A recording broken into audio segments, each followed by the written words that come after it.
Everything we ate on Embarkation Day on the Disney Wish. We started off at Mickey and Friends Festival of the Foods on Deck 11, where we had Donald's Cantina, and Chris started off with a burrito bowl with sliced steak, and I had a taco with chicken. Both of us loved everything from Donald's. Chris kept saying it was like a better Chipotle. You can add 3 different types of rice, 2 different types of beans. There's several different meats, veggies, and a bunch of other toppings. And Chris's favorite part was this hot sauce and salsa bar.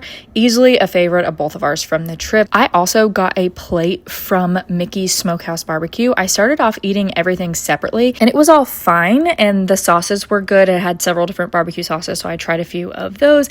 But the real deal here is getting the mac and cheese and then adding the meat, adding the sauce, adding some pickles and the slaw on top of one another, and kind of doing like a flame tree barbecue loaded macaroni and cheese type of situation. As you can see when I'm eating right there, that cornbread was really, really dry, so I basically just left that off.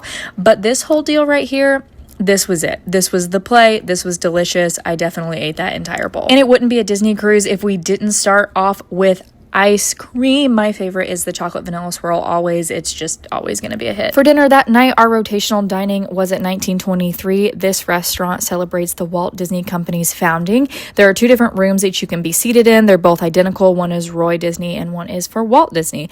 We started off with fig and olive bread and honey butter, which was good. I'm never mad at bread, so I'm always going to eat that. And for my appetizer, I had the burrata mozzarella cheese and prosciutto di Parma. It was good. It wasn't anything special though. It was basically what it sounds like, and I ate most of it, but I wasn't blown away by this. The salad I had was more unique. It had fennel, pear, and manchego cheese, which I always love, and a sherry dressing. It wasn't my favorite salad, but it was unique, and I liked trying something different. For dinner, sorry, this angle is really odd of that shot, but this is my peppered filet mignon with green beans, mashed potatoes, and peppercorn sauce. The peppercorn sauce was delicious, and the filet mignon was cooked perfectly.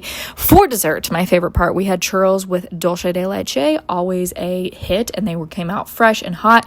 The only downside was the caramel sauce wasn't hot, and I feel like it should have been, but it's fine. I'm not mad at it. And then we finished off with the Fuji apple cheesecake. It was almost like a baby apple pie at the bottom top with a cinnamon cheesecake. It was actually really, really good, and that is all for day 1. Follow along. We will be doing every single day of what we ate and more from this 4-night Disney cruise.